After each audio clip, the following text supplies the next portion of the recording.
உலகெங்கும் வாழும் அன்பு தமிழ் நெஞ்சங்களுக்கு வணக்கம். மீண்டும் நெஞ்சு பொறுக்குதல் நிகழ்ச்சியில் உங்களோடு இணைவதில் மகிழ்ச்சி. வாரந்தோறும் ஒரு சமூக தலைப்பினை எடுத்துக்கொண்டு நாம் விவாதித்து கொண்டிருக்கின்றோம். இன்றைக்கு கூட தமிழகத்தில் இருக்கக்கூடிய நியாய விலை கடைகளினுடைய செயல்பாடுகள் மக்களுக்கு திருப்திகரமாக இருக்கிறதா இல்லையா என்பதை குறித்து நாம் விவாதிக்க இருக்கின்றோம்.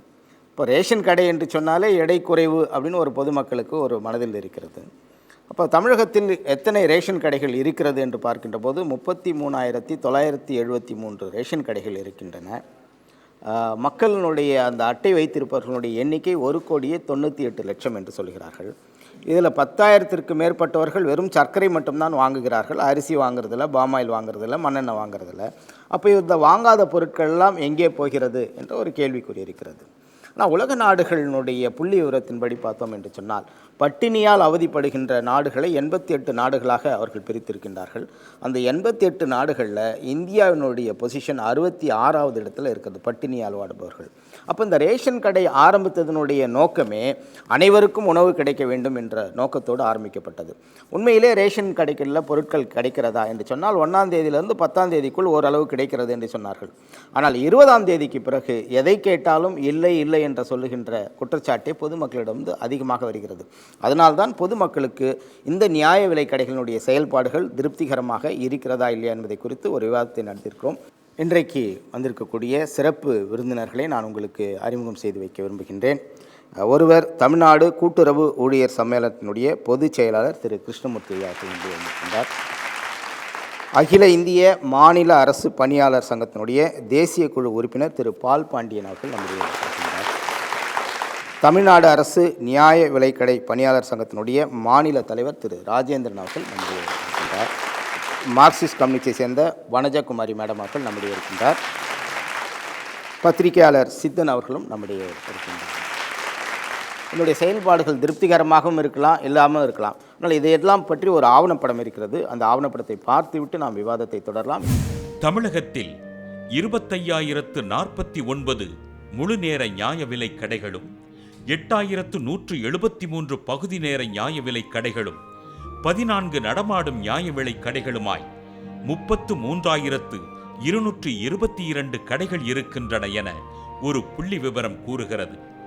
இவைகளின் வழியாக சுமார் 1,92,82,593 ரேஷன் அட்டைதாரர்களில் அரிசி, பருப்பு, கோதுமை, சர்க்கரை, பாமாயில் போன்ற பொருட்கள் தகுதி உள்ளவர்க்கு வழங்கப்பட்டு வந்தன.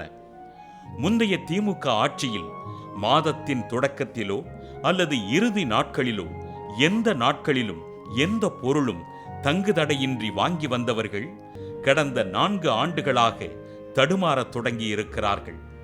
இன்று மாத தொடக்கத்திலேயே பொருட்களுக்கு தட்டுப்பாடு நிலவுகிறது.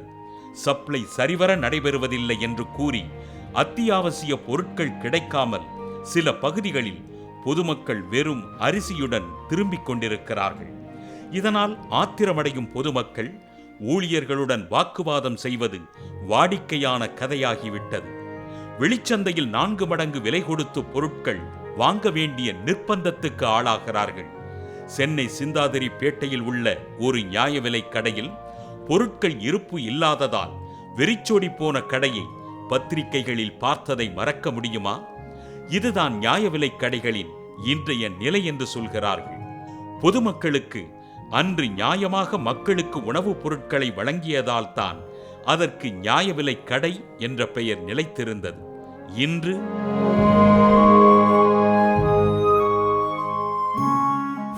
உண்மையாகவே அத்தியாவசிய பொருட்கள் கிடைக்கிறதா ரேஷன் கடையில்? இல்லை சார், அதாவது 10 தேதிக்குள்ளே கூட கிடைக்கிறது இல்லை சார். 7ஆம் தேதி போனாலே சர்க்கரை இல்லை அப்படிங்கிறாங்க, அரிசியும் இல்லை அப்படிங்கிறாங்க. 10 தேதி வரைக்கும் கிடச்சிருந்துன்னு சொன்னீங்க, அப்படிலாம் இல்லை. அதாவது இன்னொரு விஷயம் பார்த்தீங்கன்னு சொன்னால், அந்த ரேஷன் கடையில் நாம் போய் நின்னோம்னா வெயிலில் நிற்கிறோம், மழையில் நிற்கிறோம், கிட்ட போகும்போது இல்லை, 10 பேருக்கு பட்டு 12வது பேருக்கு இல்லை அப்படிங்கிறாங்க. அப்படி அந்த நிலைமையில் தான் நிலவிட்டு இருக்கு. இன்னொன்று பார்த்தீங்கன்னு சொன்னால் வயதானவர்கள் தான் போகிறாங்க பெரும்பாலும். ஏன்னா வேலைக்கு போகிறவங்களுக்கு ஞாயிற்றுக்கிழமை கடை திறக்கிறேன்றாங்க. ஆனால் ஞாயிற்றுக்கிழமை போனால் கிடைக்கிறது இல்லைங்க. அதே மாதிரி பார்த்தீங்கன்னா நிறைய விஷயங்கள் நடக்குது. நம்ம கண்ணதிலே அரிசி எடுக்கிறாங்க, நல்ல அரிசியாக இருந்தால் ஒதுக்கி வச்சுட்டு குப்பை அந்த மாதிரி இருக்கிற அரிசி தான், புழுத்த அரிசி தான் மக்களுக்கு போடுறாங்க. அதை வாங்கிட்டு போய் சாப்பிட்றவங்க எத்தனையோ பேர் இருக்கிறாங்க. அப்படிலாம் இல்லாமல் இல்லை. அதே மாதிரி பருப்பு பார்த்திங்கன்னா உளுத்தம் பருப்பே இருக்கிறது இல்லை. நம்ம போய் கேட்டோம்னா இல்லைம்மா வரலம்மா 1200 கார்டுக்கு 700 கார்டுக்கு தான் வந்திருக்கு, மீதி வரல. அப்போ மீதி எங்கே போகுது? இந்த அரசாங்கம் வந்து நம்மளுக்கு நல்லது செய்யுது அப்படிங்கிறாங்க. ஆனால் அப்படி பார்த்தோம்னா எந்த கடையிலையும் இல்லைங்க. நானும் பார்த்துட்டேன். நாங்கள் ஒரு 4-5 ரேஷன் கடையில் போய் நாங்கள் ஆய்வு பண்ணிட்டு தான் வந்திருக்கிறோம். நாங்கள் பெண்கள் விடுதலை முன்னணியிலேருந்து வந்திருக்கிறோம். அவங்க எல்லாம் என்ன சொல்கிறாங்கன்னா, அந்த ரேஷன் கடை ஊழியர்களே எங்களுக்கு 8000 இது 2000 கார்டுக்குது, 1500 கார்டுக்குது, வர்றதே பாதி தாம்மா வருது, நாங்கள் என்னம்மா பண்ணுறது அப்படிங்கிறாங்க. அப்போ நாம் என்ன செய்ய முடியும்? பொதுமக்களாகிய எல்லாருமே வந்து கோவத்தில் தான் இருக்கிறாங்க ரேஷன் கடை மேலே. ஒரு அடித்தட்டு மக்கள் வந்து இந்த ரேஷன் அரிசி இல்லாமல் வாழ முடியாத ஒரு சூழ்நிலையில் இருக்காங்க. அப்போ இது கிடைக்காத ஒரு பொருள் மாதிரி ஆயிடுச்சு மக்களுக்கு. இதை வச்சு தான் பார்த்தீங்கன்னா இப்போ துவரம் பருப்பு விலை பார்த்தீங்கன்னா 210 ரூபா இருக்குது. இந்த 210 ரூபாயில் அடித்தட்டு உழைக்கும் வர்க்கம் எப்படி அந்த சமைச்சு சாப்பிட முடியும்?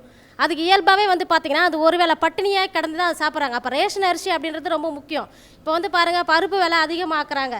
அதிகமாக்க என்ன ஆகுதுன்னு சொன்னால் மக்கள் வந்து சுத்தமாக சாம்பார்ன்றதே இல்லாமல் போயிடும் அப்படின்றது தான். சாம்பார்ன்றதே கிடையாது. அப்போ இல்லை அப்படின்னும் போது மக்கள் ஒரு பொருளை அதிகமாக இந்த இப்போ பணக்காரங்க வந்து யாரும் பார்த்தீங்கன்னா ஒரு ரேஷன் கடையில் போய் நின்று வாங்குறது கிடையாது. ஒன்றுமே வழிக்கு இல்லாத சாப்பிட முடியாத ஒரு சூழ்நிலை இருக்குதா. நம்மளுக்கு வந்து பார்த்திங்கன்னா வருமானம் கம்மி, நம்ம உழைக்கிற வருமானம் கம்மி. அந்த வருமானத்துக்குள்ளே குடும்பம் நடத்தணும் அப்படின்னும் போது நியாய விலை கடையை தேடி தான் நம்ம போயிட்டுருக்கோம். அப்போ போகும்போது அங்கே அந்த பொருள் இல்லை அப்படின்னு சொல்லும்போது பல குடும்பங்கள் வந்து தற்கொலைக்கு போகிற சூழ்நிலை இருக்குது. ஓரளவுக்கு அரிசி மட்டும் எல்லா டயத்துலேயும் அந்த அரிசி மட்டும் கிடைக்குது. ஆனால் மற்ற பொருள் கிடைக்குதான்னா அந்த 5 தேதி இல்லை 7 தேதிக்குள்ளே போனால் மட்டும்தான் அந்த பொருள் கிடைக்குது. அதுவும் முட்டி மோதி வாங்க வேண்டிய ஒரு சூழ்நிலை இருக்குது. மண்ணெண்ணெய் சொல்லவே தேவையில்லை, போனால் தான் உண்டு. அந்த ஊற்றுற அன்னைக்கு மண்ணெண்ணெய் ஊற்றுற அன்னைக்கு போனால் மட்டும்தான் உண்டு.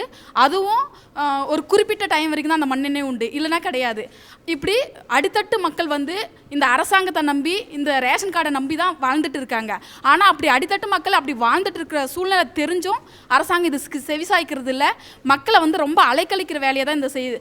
ஊழியர்களும் சரி, அதே சமயம் அரசாங்கமும் சரி. அரசாங்கம் இவ்வளோ அரிசி, இவ்வளோ பருப்பு, இவ்வளோ மண்ணெண்ணெய் இப்படி எல்லாமே வந்து திட்டம் போட்டு அனுப்புகிறாங்க. ஆனால் அந்த அனுப்புறது வந்து இங்கே ரீச் ஆகுதா அப்படின்னா ரீச் அனுப்புறது. ஏன்னா அவங்க திட்டம் போட்டு அனுப்புறது, அவங்க அனுப்புறதே அங்கே ஷார்ட்டேஜானதாக அனுப்புகிறாங்க. அதே சமயம் இங்கே வந்து மக்களுக்கு ரீச் ஆகுறதும் ரொம்ப ஷார்ட்டேஜாக தான் இங்கே ரீச் ஆகுது. மரியாதைனா என்னன்னு கூட தெரிய மாட்டேங்குதாங்க. அது ஏன் அவங்க ரொம்ப கஷ்டப்படுறாங்க. இப்போ ரிலேஷன் பார்த்தாலே வாங்க போங்க மரியாதையாக தான் பேசுகிறாங்க பெரியவங்கள. ஆனால் ரேஷன் கடையில் பார்த்தீங்கன்னு வச்சுங்க, போ இன்னைக்கு இல்லை நாளைக்கு தான் அப்படின்னு சொல்கிறாங்க. 10ஆம் தேதிக்கு மேலே போய் கேட்டால் அரிசி இல்லை, பருப்பு இல்லை, சர்க்கரை இல்லை, பாமாயில்ன்றாங்க. இப்போ அதுக்கு மீறி போய் நம்ம 30 தேதிக்கு மேலே ஆயிடுது. திரும்ப நம்ம மறுநாள் என்ன பண்ண அடுத்த மாதம் 1ஆம் தேதி பிறந்துடுது.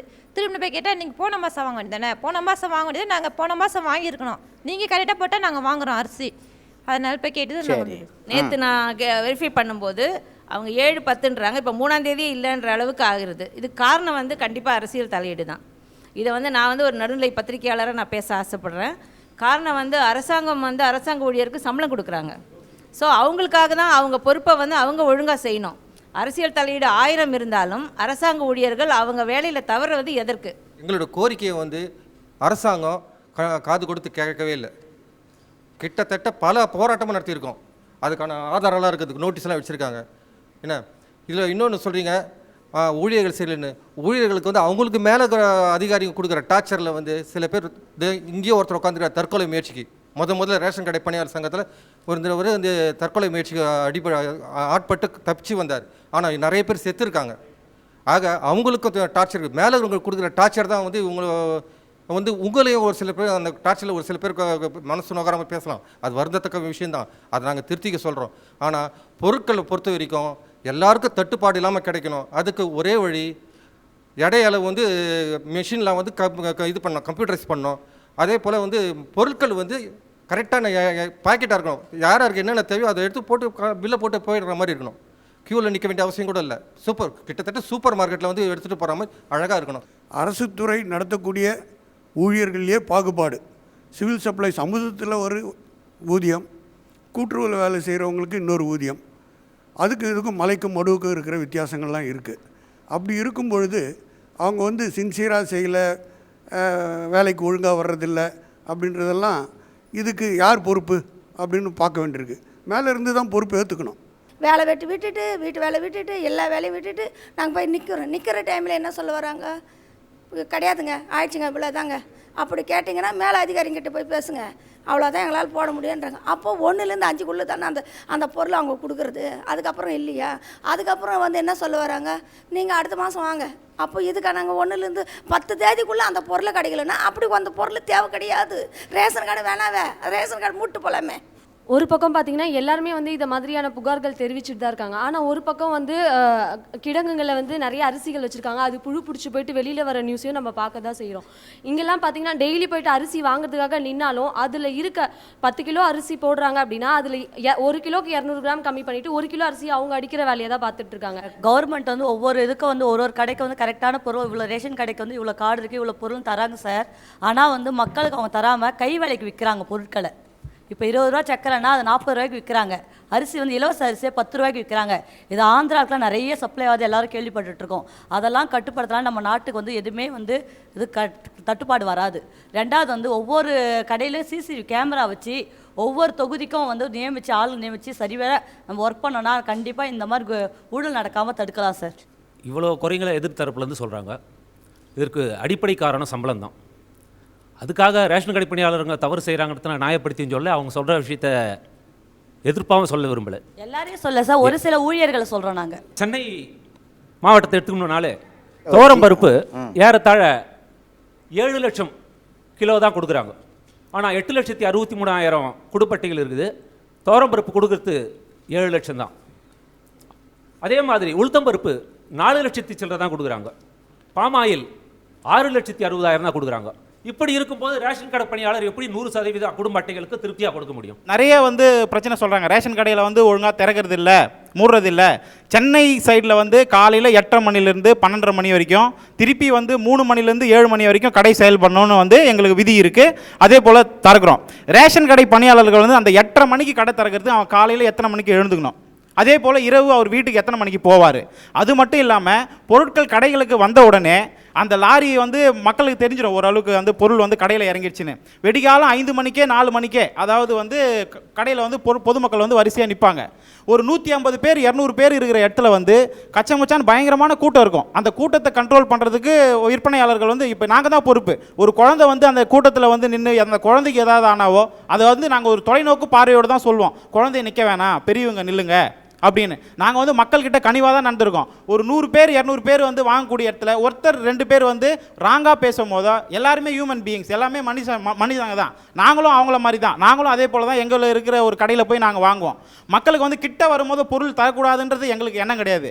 இந்த மாதிரி பொருட்கள் குறைவாக வரும்பொழுதோ அதை வந்து நாங்கள் எல்லாருக்கும் சாட்டிஸ்ஃபை பண்ணுற விதமாக இருக்குது. தமிழ்நாடு அரசு நியாய விலைக் கடை பணியாளர் சங்கம் மூலயமா நிறைய ஆர்ப்பாட்டம், உண்ணாவிரதம், போராட்டம் எல்லாமே எங்களுடைய கோரிக்கை மொத்தமே மக்களுக்காக தான் இருக்குது. நாங்கள் ஒரே ஒன்று தான் கேட்குறோம், எங்களுக்கு சம வேலைக்கு சம ஊதியம் கொடுங்க, நாங்கள் வாங்குகிற சம்பளம் பத்தலை, அதாவது பொருட்களை எடையிட்டு கொடுங்க, கடைகளுக்கு வந்து சீக்கிரம் வந்து இந்த மின்னணு தராசு போட்டு கொடுங்க, எடை குறைவின்றி கடைகளுக்கு மூவ்மெண்ட் பண்ணுங்க, அதே போல் தொழிலாளருக்கு கிடைக்க வேண்டிய இந்த கடை வாடகை, இந்த பில் கட்டணம் இதெல்லாம் ஒழுங்கான முறையில் கடை பணியாளருக்கு வழங்குங்க, அவங்களுக்கு கொடுக்காத போது அவங்க என்ன பண்ணுவாங்க, இந்த மாதிரி விஷயங்கள்லாம் அரசாங்கம் கையில் எடுத்து பொதுமக்களுக்கு சிறப்பாக, அதாவது ஏழை மக்களுக்கு உணவு அளிக்க வேண்டும் என்று அரசாங்கம் நினைத்து இந்த திட்டத்தை வந்து எந்த விதமான குளறுபடி இல்லாமல் செய்யணும். உண்மையாகவே எண்ணெய் முறைகேடுகள் அங்கே நடக்கிறதுன்னு சொல்ல முடியுமா? அதாவது பாமாயில் வந்து 10 பாக்ஸ் வருது சார், அதில் 3 பாக்ஸ் போடுறாங்க, கண்ணெதிலே 7 பாக்ஸ் எடுத்து வச்சிடுறாங்க சார். இல்லை அப்படிங்கிறாங்க, நம்ம கண்ணெதிலே நடக்குது. அது என்ன பண்ணுறாங்க சொல்லுங்கள். பிளாக்ல விற்கிறாங்க சார், ஹோட்டலுக்குலாம் சப்ளை பண்ணுறாங்க. இப்போது நான் 30 ரூபா வச்சுக்கோங்க, எண்ணெயே 60 ரூபாய்க்கு கொடுக்குறாங்க. இல்லை ஹோல்சேல் 10 பேக்கெட்டாக எடுக்கிறவங்க 500 ரூபாய்க்கு கொடுத்துறாங்க, 50 ரூபான்னு போட்டு. அப்படி கொடுக்கறனால தான் தட்டுப்பாடு வருது சார், மற்றபடி எங்கேயுமே தட்டுப்பாடு இல்லை. முழுக்க ஒர்க்கர்ஸால் தான் இந்த மாதிரி பிரச்சனையே. கரெக்டான ஊழியர்களை நியமனம் பண்ணாங்கன்னா நல்லாயிருக்கும். என் கடையில் வந்து 1350 ரேஷன் கார்டு இருந்தது. அந்த 1350 ரேஷன் கார்டுக்கு 780 கிலோ துவரம்பருப்பு, 600 கிலோ உளுத்தம்பருப்பு அது மாதிரி வந்துட்டுருக்கு. அப்படி இருக்கும்போது அந்த மீதி 500 கிலோ துவரம்பருப்பு உளுத்தம்பருப்பு வரலை. அது ஷார்ட் சப்ளை, அங்கேருந்து ஒத்துக்கிட்டாங்க எல்லாருமே வரலன்னு. அதை எந்த ஒரு பேப்பர்லேயும் அறிவிக்கிறது கிடையாது. அப்படி இருக்கும்போது அந்த பேப்பரை அவங்களும் படிக்கிறாங்க, அந்த பேப்பரில் அது வரதில்லை, தடையின்றி வருதுன்னு சொல்கிறாங்க. நாங்கள் வந்து பப்ளிக் வரும்போது 1350 பேருக்கும் நாங்கள் சொல்லிட்டு இருக்கோம், அம்மா துவரம்பருப்பு வந்து 6 மூட்டை வந்திருக்குமா, இன்னும் ஒரு 3 மூட்டை 7 மூட்டை வர வேண்டியிருக்கு, அலாட்மெண்ட் காப்பியை நாங்கள் எடுத்து காட்டுறோம். ஏசி ஆஃபீஸில் நம்மளுக்கு அலாட்மெண்ட் காப்பி கொடுத்துட்றாங்க. இல்லாத பொருளுக்கு நாங்கள் எப்படி பொறுப்பாக முடியும்? 250 ரூபா ஒரு லோடு இறங்கினா 300 ரூபா 400 ரூபா தரணும். அந்த 300 ரூபா 400 ரூபாய்க்கு நாங்கள் எங்கே போவோம்? அது நாங்கள் திருடுறோம்னு சொல்ல வரல, திருடினா கரெக்டுன்னு சொல்ல வரல. எங்களுக்கு சம்பளத்தை டிவிசிஸில் இருக்க சம்பளத்தை எங்களுக்கும் கரெக்டாக கொடுத்தா அவங்களும் பப்ளிக்காக தான் வேலை செய்கிறாங்க, நாங்களும் அதே பப்ளிக்காக தான் வேலை செய்கிறாங்க. அவங்களும் ஓட்டு போடுறாங்க, எங்கள் பப்ளிக்கும் ஓட்டு போடுறாங்க, நாங்களும் ஓட்டு போடுறோம். நாங்கள் தான் ஓட்டு வங்கியே. அந்த ஓட்டு வங்கி நாங்கன்றதை மறந்துட்டு எங்களை பாழாப்படுத்துகிறாங்க. காலையில் ஒரு 8:30 மணிக்கு ஒரு அதிகாரி வந்தார், ஒரு 6 மாத காலத்துக்கு முன்பாக ஆய்வுன்ற பேரில் வந்தார். 8:30 மணிக்கு வந்துட்டு நான் உங்கள் கடையை ஆய்வு பண்ண போகிறப்பான்னு சொன்னார். ஐடென்டி கார்டெலாம் வச்சுட்டு இருந்தேன். சரிங்க உங்கள் வேலையை பாருங்கன்னு சொல்லிட்டு உட்காந்துட்டு இருந்தேன். 8:30 மணிக்கு வந்துட்டு சாயந்தரம் 7 மணி ஆச்சு. அது வரலும் ஒரு சேர் நான் அவர் உட்காந்துட்டு இருக்கார், என்னை நிற்க வச்சார். பரவாயில்ல, காலையில் டீ காஃபி டிஃபனு எல்லாமே அவர் அதெல்லாம் சாப்பிட்டுருந்தார். முதல்ல காலைல தண்ணி காஃபி, மதியம் லஞ்சு எல்லாமே முடிச்சோம். 7 மணிக்கு போனார். 7 மணிக்கு போகும்போது ஃபைன் எழுதினார், டெபிசிட் குறைகளை எழுதினார். அரிசி அரசாங்கம் இலவசமாக தருதா இல்லையா? 900 கிலோ அரிசி ஒரு கடைக்கு இறங்குது அப்படின்னா ஒவ்வொரு மூமெண்ட்டாக தான் இறக்குவாங்க, மொத்தமாக இறக்கிட முடியாது. கடையில் இடமும் கிடையாது. நாங்கள் எல்லாம் வாடகை கடை, சொந்த கடை, இந்த அரசாங்கமும் பண்ணியிருக்கு, அந்த அரசாங்கமும் பண்ணியிருக்கு, சொந்த கடையெல்லாம் ஏற்படுத்தி கொடுத்துருவாங்க. 900 கிலோ அரிசி வந்தால் ஒரு ஒயிட் ஷீட்டில் ஒரு லாரி நம்ம குடோனுக்குள்ளே போகும்போது நல்லா தெரிஞ்சுங்க, கோபாலபுரம் குடோனுக்குள்ளே லாரி போகும்போது எம்டி லாரின்னு சொல்லிட்டு ஒரு வெயிட் போடுவாங்க. இதான் முறையா வெயிட் போட்ட பிறகு ஸ்டாக் ஏற்றுற பிறகு திருப்பியும் ஒரு வெயிட் போடுவாங்க. லாரி எம்டி லாரி அப்புறம் ஸ்டாக்கு ப்ளஸ் மைனஸ் பண்ணால் ஒரு டோட்டல் அமௌண்ட் வரும். அதுதான் என் கடைக்கு வரணும். கரெக்டாக இல்லைங்களா? டிரைவர் கிளீனர் இறங்கிடுவாங்க, கோணி வெயிட் முதற்கொண்டு அந்த வெயிட் வரணும். அந்த வெயிட் உள்ளே வரதா என்கிட்ட சைன் வாங்கிடுறாங்க. என்கிட்ட இல்லை, தமிழ்நாடு ஃபுல்லாக இது நடக்குது. அப்படி சைன் வாங்கிட்ட பிறகு அந்த அரிசி உள்ளே இருக்கிற மாதிரி இருக்கக்கூடாதா? கோணியோடு சேர்த்து கோணி 1 கிலோ குறையுதுன்னு வச்சுங்க. அப்போ 46 கிலோ 47 கிலோ 50 கிலோ மூட்டைக்கு வந்தால் 3 கிலோ 4 கிலோவுக்கு நாங்கள் எங்கே போவோம்? அரிசி விலையில்லா அரிசி சொல்கிறேன் நான். பருப்புலாம் விட்டுருங்க, தோரம்பருப்பு உளுத்தம்பருப்பு பாமையெல்லாம் நடக்குது, சக்கரெல்லாம் நடக்குது, அதெல்லாம் காசு.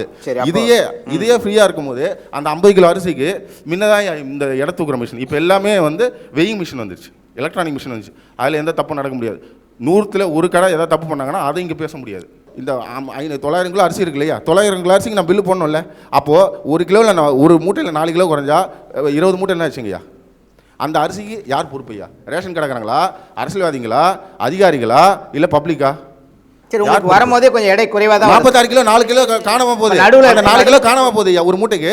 அந்த அரிசிக்கு அதிகாரி வந்து ஃபைன் எழுதும்போது 1 கிலோக்கு 24 ரூபா எழுதுறாரு, 25 ரூபா எழுதுறாரு. 25 × 10 கிலோ என்னாச்சு? 250 ரூபா. நான் வாங்குற சம்பளம் 7000 ரூபா. 250 ரூபா கட்டிட்டா நான் எங்கே போவேன்? என் குடும்பத்தை நடத்த. பேக் பண்ணி வர்றது கூட எடை குறைவாக இருக்குது. இது நீங்கள் வேணால் எடை போட்டு பாருங்கள், 50 கிராம் குறைவாக இருக்குது, 450 தான் இருக்குது.